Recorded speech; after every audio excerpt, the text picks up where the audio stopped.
चलिए स्टार्ट करते हैं। हम देख रहे हैं सेक्शन 210। सेक्शन 210 के अनुसार असेसिंग ऑफिसर असेसी को नोटिस भेजता है कि वह अपनी एडवांस टैक्स लायबिलिटी क्लियर करे। लेकिन हमने तो पढ़ा है सेक्शन 209 में कि असेसी अपनी एडवांस टैक्स लायबिलिटी खुद असेस करके गवर्नमेंट को पेड करता है। तो सवाल यह पैदा होता है कि आखिर असेसिंग ऑफिसर क्यों नोटिस भेजता है। नॉर्मली तो असेसी पर एडवांस लायबिलिटी जो भी बनती है उसे असेसी को टाइम पर पेमेंट कर देना चाहिए। लेकिन जब कोई असेसी ऐसा नहीं करता है तो असेसिंग ऑफिसर असेसी को नोटिस जारी कर देता है कि आप अपनी एडवांस टैक्स लायबिलिटी सबमिट करें। लेकिन असेसिंग ऑफिसर उन्हीं असेसी को नोटिस भेज सकता है जिन्होंने पहले कभी सेल्फ असेसमेंट किया हो, एक बार कम से कम। दूसरी कंडीशन यह है कि assessing officer relevant previous year की फरवरी मंथ तक ही नोटिस भेज सकता है। जब असेसिंग ऑफिसर असेसी को नोटिस भेजता है तो वह उस नोटिस में साफ साफ मेंशन करता है कि असेसी को कितना एडवांस टैक्स लायबिलिटी पेड करना है, कितनी इंस्टॉलमेंट में और किस टाइम पर पेड करना है, कौन कौन सी डेट पर। ये डेट और टाइम और इंस्टॉलमेंट जो सेक्शन 211 में शेड्यूल दिया गया है एडवांस टैक्स पेड करने का, उसी के अकॉर्डिंग होती हैं। ये बात ध्यान रखना है आपको। अब यहाँ पर जो बात आती है वह यह है, जो स्टूडेंट के लिए सबसे ज़रूरी है वह यह है कि असेसिंग ऑफिसर कैसे एडवांस टैक्स कैलकुलेट करता है, उसका मैनर क्या होता है।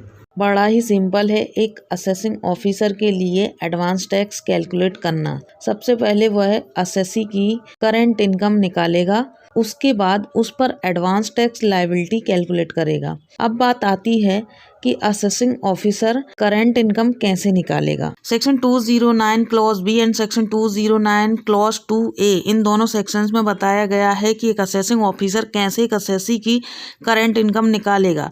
एक फॉर्मूला दिया गया है इन सेक्शन में जिसमें 2 पॉइंट दिए गए हैं। उन दोनों पॉइंट से जो टोटल इनकम निकाली जाएगी उसमें जो भी टोटल इनकम सबसे ज्यादा होगी उसे असेसी की करंट ईयर की टोटल इनकम मान लिया जाएगा। तो पहला पॉइंट है वह बोलता है कि लास्ट ईयर में किसी भी प्रीवियस ईयर में जहां पर असेसी की एक रेगुलर असेसमेंट हुई हो, उस रेगुलर असेसमेंट में असेसी की कितनी टोटल इनकम रही है वह अमाउंट ऑफ टोटल इनकम। और इस पॉइंट के बाद और लगा हुआ है और सेकंड पॉइंट दिया गया है। सेकंड पॉइंट बोलता है कि अगर इस रेगुलर असेसमेंट के बाद भी आपका असेसी किसी और ईयर के लिए रेगुलर रिटर्न सबमिट कर चुका है तो उस रिटर्न में उसने अपनी कितनी टोटल इनकम दिखाई है वह अमाउंट टोटल इनकम।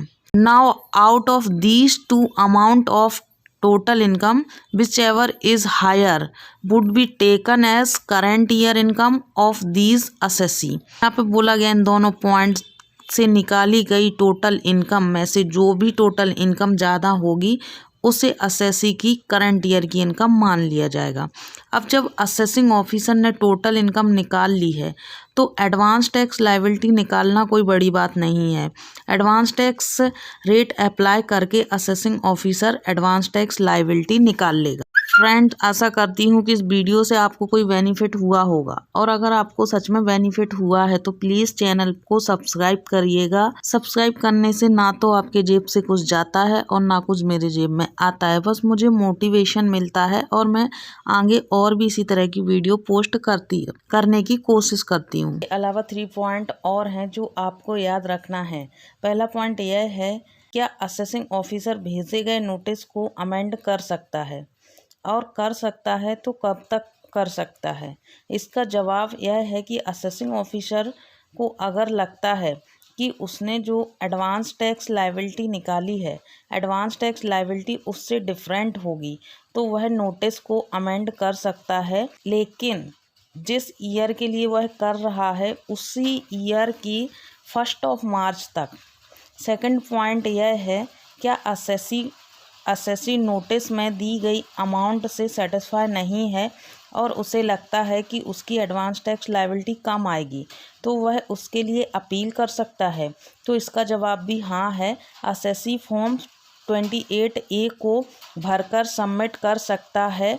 उसमें लिख सकता है कि मेरी एडवांस टैक्स लायबिलिटी इससे कम है और मेरी जो इनकम है वह भी इससे कम है, तो मेरी एडवांस टैक्स लायबिलिटी कम होगी और वह 28A फॉर्म भरकर असेसिंग ऑफिसर को सबमिट कर सकता है। थर्ड पॉइंट यह है कि यदि असेसी को लगता है कि उसकी एडवांस टैक्स लायबिलिटी ऑर्डर में दी गई लायबिलिटी से ज़्यादा आएगी तो क्या वह ज़्यादा टैक्स लायबिलिटी पेड कर सकता है? इसका आंसर भी यस है। असेसी बिना कोई नोटिस दिए और बिना कोई 28A फॉर्म सबमिट किए एडवांस टैक्स लायबिलिटी पे कर सकता है, उसे जितना भी लग रही है उतनी।